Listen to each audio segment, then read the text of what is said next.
keinginan untuk memanfaatkan situasi. Tadi ada kelompok yang murni tadi, lalu ada kelompok yang tidak murni. Ya, masalahnya itu hanya ingin menentang aja, memanfaatkan situasi. Apapun yang diputuskan pemerintah diserang, itu ada yang seperti itu.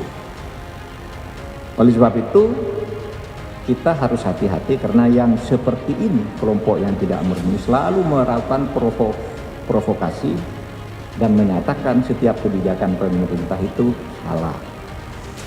Padahal pada prinsipnya pemerintah itu terbuka. Bisa ditelusuri, silakan dicek aja terus. Namanya jejak digital itu kan nggak bisa berbohong ya, gitu. Bisa ditelusuri. Tidak ada ya pembicaraan mengenai demo Jokowi NGB ini di akun-akun media sosial maupun di media-media massa yang disampaikan oleh kader-kader utama kami buat para pengurus gitu. Nggak ada satupun itu. Yang membuat heboh ini kan mohon maaf ya, hanya kelompok-kelompok kecil tertentu yang selama ini justru mendukung pemerintah. Itu yang kami bingung gitu. Kebebasan berpendapat, mengeluarkan kritik, termasuk demo di jalanan, dalam alam demokrasi itu dilindungi atau diperbolehkan. Ya. Dengan catatan dalam kondisi normal. Kita tidak akan melakukan langkah hukum karena kita tahu mereka itu hanya bercanda kepada dirinya sendiri. Semuanya sudah ada sekarang. Siapa yang penyebar pertamanya? Dicari dari situ, siapa hubungannya? Oh, ini tidak ada korlapnya, tidak ada uangnya juga. Anak iseng. Ada 7 orang. Buka seterang-terangnya. Kalau ada indikasi aktor politik yang bermain, menunggangi, baiknya kalau misalnya saya yakin dong, misalnya dari Badan Intelijen, dari kepolisian, mungkin data sampai kemudian Menko Polhukam berani mengeluarkan statement seperti itu ya. Dari pihak orang-orang luar, pengamat, akademisi itu kan hanya kemudian bisa melihat motif dan cara yang tidak benar dan tidak etis dalam kondisi pandemi. Tapi dalam konteks politik, saya pikir buka saja seterang-terangnya. Kalau ada pihak yang menunggangi, aktor politik yang menunggangi gerakan-gerakan yang berbahaya dan membahayakan seperti ini, kan toh jelas ini kan melanggar hukum. Bukan hanya melanggar hukum, membahayakan keselamatan orang, sebaiknya dibuka, ditindak, dan kemudian biar publik yang kemudian menilai. Dan BIN juga sudah ngomong ada kelompok, buka aja. Maksudnya gini loh Mbak, pemerintah itu kalau memberikan narasi juga harus bijak gitu loh, ya kan? Baik. Ya, jangan mudah mengetahui tetapi tidak menyampaikan, soalnya memberi ruang untuk oknum ya, untuk memainkan narasi dan isu gitu loh. Ini kan nggak baik gitu loh, ya. Jangan membiarkan publik dan rakyat saling tuduh. Sudah dipanggil, sudah didatangi. Kita kan pendekatannya persuasif. Dia sudah minta maaf kan sudah beredar di medsos. Dia juga sudah bikin video minta maaf, saya tidak bermaksud itu dan macam-macam ya sudah. Memang nggak ada pengikutnya. Orang mau gerakan gitu tuh kan satu harus ada tokohnya yang bertanggung jawab. Siapa gitu. Kayak yang buruh dulu kita tahu beberapa kelompok buruh, ya kita dialog, ayo Anda demo silakan, tapi ini syaratnya demonya ratusan ribu kan. Betul yang dipimpin Said Iqbal itu. Tapi kita tangani. Nah yang ini tidak ada apa-apanya sehingga saya tidak perlu mengumpulkan pejabat-pejabat untuk ini. Kita sudah tahu dari BIN Pak ini sudah ditangani begini, ini sumbernya begini, petanya begini, tapi tidak ada kekuatannya. Kekuatan ini kalau dihitung yang punya ikut bicara, bukan ikut demo, ada 1.700 sekian dari seluruh Indonesia, di Gorontalo sekian, di ini sekian.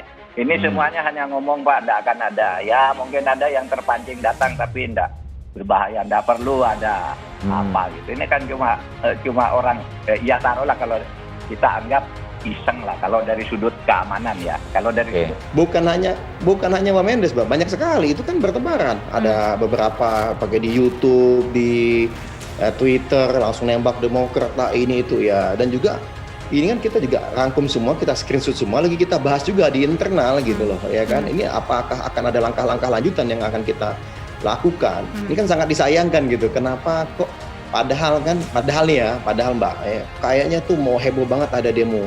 Tapi ternyata nih, contoh saya kasih ini ada Menko Polhukam bilang bahwa dalangnya hanya 7 orang dan iseng gitu loh. Ya kan? Udah seheboh itu dan semasif itu fitnahnya kepada Partai Demokrat ya sejak hari Jumat lalu. Ya, dan tidak mau mengaku lagi mereka menfitnah. Nah, Menko Polhukam tadi barusan juga kemarin sudah ngomong Pak Mahfud kan, itu dalangnya hanya 7 orang yang iseng dan sudah minta maaf gitu.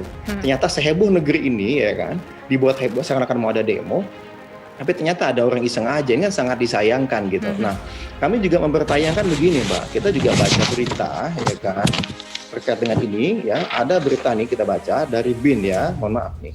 Ini dari BIN, kata aduh, kelihatan jelas ya. Sayang sekali nih, gimana caranya? Nah, dari BIN lah pokoknya ini ya, mengenai demo endgame katanya. Ada kelompok sengaja memprovokasi untuk demo gitu. Kalau dari kami, Mbak, kalau emang sudah tahu langsung dibuka saja agar terang benerang gitu loh. Inilah kalau ada satu kegiatan politik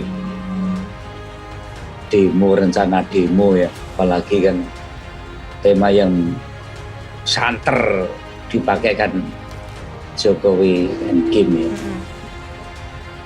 Dan tidak hanya peristiwa ini, juga peristiwa sebelumnya memang kita pilah Pak.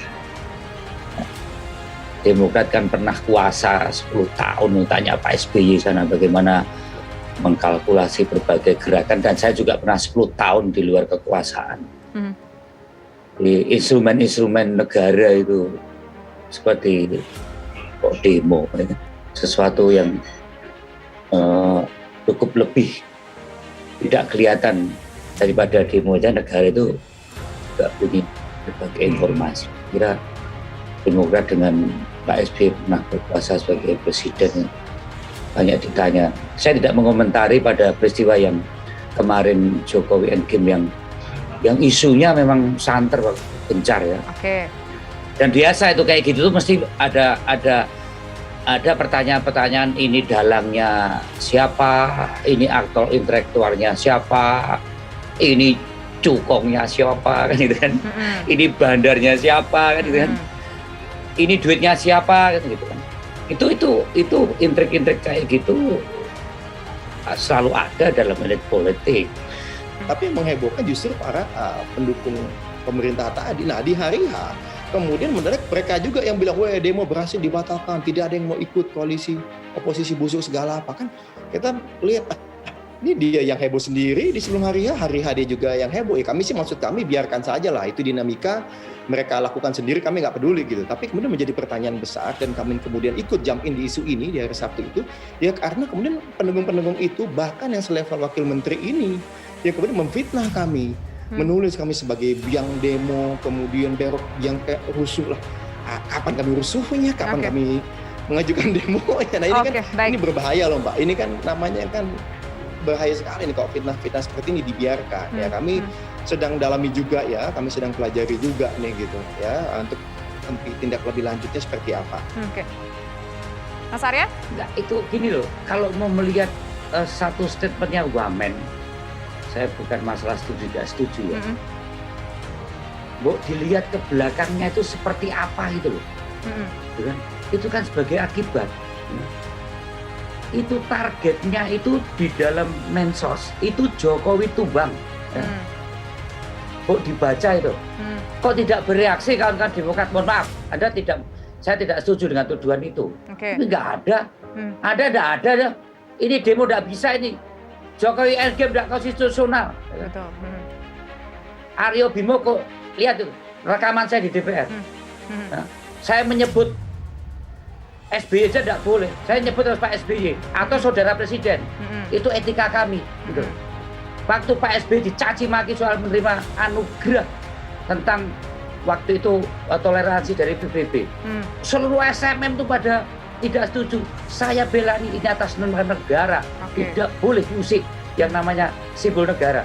Ini presiden kita.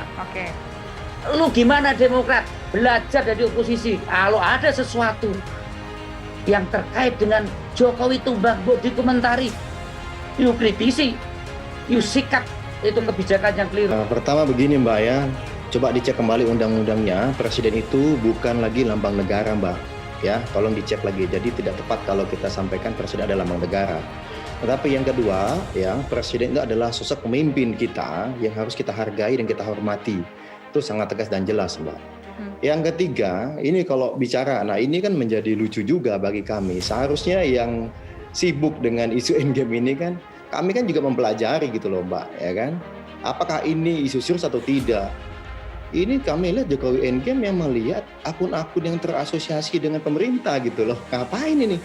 Kok mereka sendiri yang menggaungkan sendiri? Ya ngapain kami kemudian bereaksi? Bagi kami justru ada apa nih, malah akan aneh gitu loh kalau kami masuk ke isu yang menurut kami ini bukan isu besar karena nggak Maksud fair Anda menurut gimana kami, gitu loh. terasosiasi dengan pemerintah? Maksud Anda gimana, Mas Herzaki? Ya tadi buzzer-buzzer yang selama ini mendukung pemerintah, yang kemudian selalu memuji pemerintah segala apa gitu, dan kemudian kalau ada kritik ke pemerintah, mereka ini yang paling keras sekali bereaksi gitu. Sehingga pada saat mereka yang menggaungkannya sendiri, bagi kami, ini mohon maaf ya Mbak ya, mohon maaf ini gitu. Kami sempat kepikir ini buatan mereka juga ini gitu loh.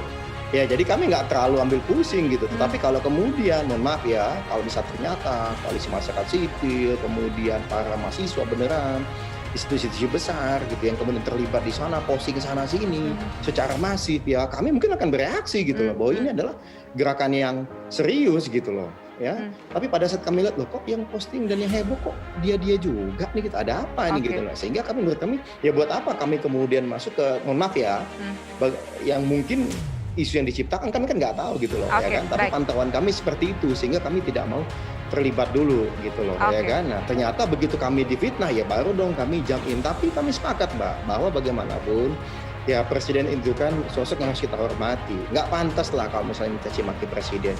Silakan cek lah Mbak, bagaimana kader-kader kami Partai Demokrat di seluruh Indonesia. Kami sering sekali mengkritik Bapak Presiden dan pemerintah Bapak Presiden. Tetapi tidak ada kata kasar yang kami lontarkan karena kami diajarkan untuk selalu santun dan cerdas oleh Bapak SBY.